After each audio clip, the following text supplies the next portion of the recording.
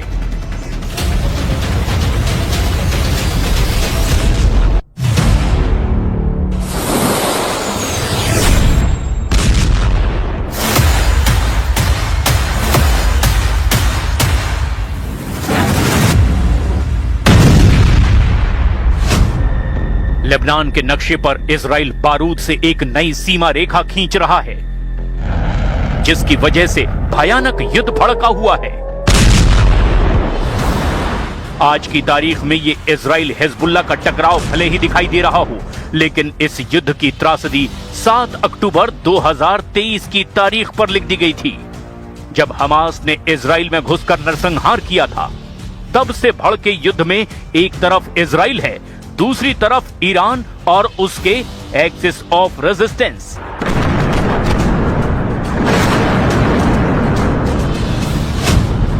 क्या है ये एक्सिस ऑफ रेजिस्टेंस? ईरान के कितने लड़ाका ग्रुप हैं? क्यों इजराइल इनके संपूर्ण सर्वनाश में सनक की हद पार करता जा रहा है? ईरान के बाद लेबनान का हिजबुल्लाह ही क्यों इजराइल का ताप झेल रहा है?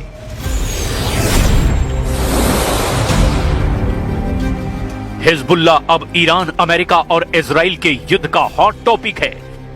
ये फाइटर ग्रुप युद्ध का रुख तय कर रहा है। हिजबुल्लाह पर नेतन्याहू ट्रंप में भी तीखी नोकझोंक हो चुकी है। इजराइल ने ट्रंप को दो टूक कह दिया है कि ईरान की इस मजबूत जड़ को उखाड़े बिना वो नहीं रुकेगा, जबकि ट्रंप को युद्ध के साइड इफेक्ट ने समझौते की टेबल पर पहुंचा दिया है। वहीं इजराइल अमेरिका ईरान के सीज फायर की धज्जियां उड़ा रहा है।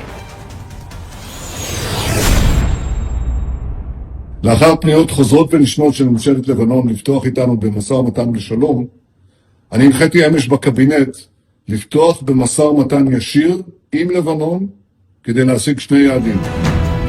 आखिर नेतन्याहू युद्ध विराम क्यों नहीं चाहते? क्या है हिजबुल्लाह का थ्रेट? ईरान जो खुद को शिया मुसलमानों का सरपरस्त समझता है, उसकी अघोषित सेनाएं कई मुल्कों में हैं। इसे ऐसे समझिए कि ईरान एक ऐसा वट वृक्ष है जिसकी जड़ें एक्सिस ऑफ रेजिस्टेंस पर टिकी हैं। ईरान समर्थित फाइटर फोर्स में यमन के हूथी लड़ाके हैं, फिलिस्तीन का टेरर ग्रुप हमास है, गाजा का फिलिस्तीन इस्लामिक जिहाद संगठन है। ईरान के लिए जान हथेली पर रखकर ये युद्ध लड़ते हैं इराकी मिलिशिया लड़ाके। ईरान समर्थित सीरियाई मिलिशिया हैं। ईरान की साइलेंट आर्मी सूडानी लड़ाकों से बनती है। इन सभी फाइटर ग्रुप में जो सबसे पावरफुल है वो है लेबनान का हिजबुल्लाह। हिजबुल्लाह को लेबनान की आर्मी से भी खतरनाक फोर्स माना जाता है।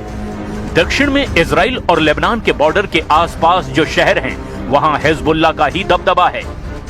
यहीं से इजराइल पर रॉकेट भी फायर किए जाते हैं और ये इलाके भी इजराइल की काउंटर बमबारी का सबसे बड़ा टारगेट बनते हैं।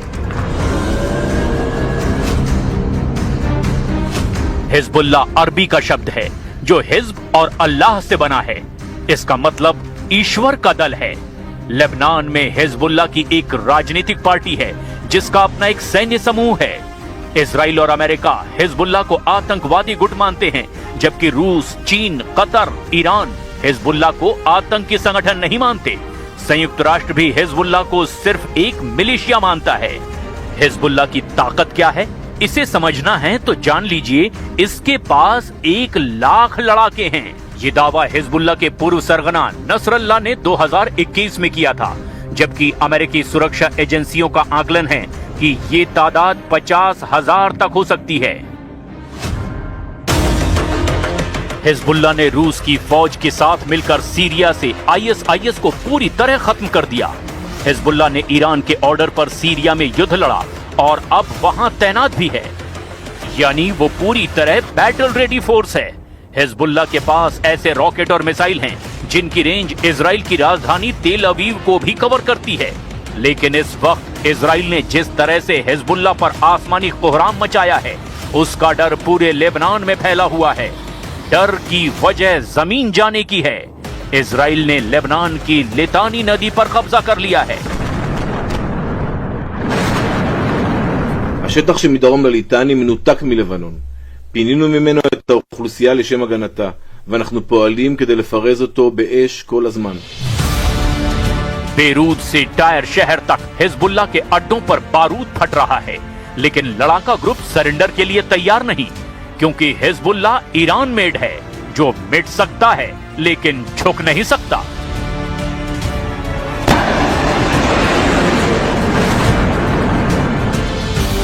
(1992) से ही हिजबुल्लाह लेबनान सरकार को रिमोट से कंट्रोल करता है। अक्टूबर 2022 से लेबनान में सीमित शक्तियों वाली कार्यवाहक सरकार है। इजराइल आरोप लगाता है कि लेबनान के असल हुक्मरान हिजबुल्लाह चीफ हैं। इस वक्त हिजबुल्लाह के टॉप बॉस नईम कासिम हैं, जिन्हें आइडियोलॉजिकल कमांडर कहा जाता है। नईम कासिम हिजबुल्लाह का दिमाग है, पूरा सिस्टम मैनेज कर रहे हैं। नईम कासिम शातिर दिमाग कमांडर हैं। उन्होंने हथियारों के साथ कलम के इस्तेमाल से लड़ाका ग्रुप को मजबूती दी है। नईम कासिम की किताब Hezbollah the story of with in ने संगठन की सोच, लक्ष्य और रणनीति को नई दिशा दी है। नईम कासिम ने नसरल्लाह के साथ मिलकर 1980-90 के दशक में हिजबुल्लाह की बुनियाद मजबूत की। हिजबुल्लाह की अलग अलग यूनिट में तालमेल बनाने का काम भी नईम कासिम ने ही किया।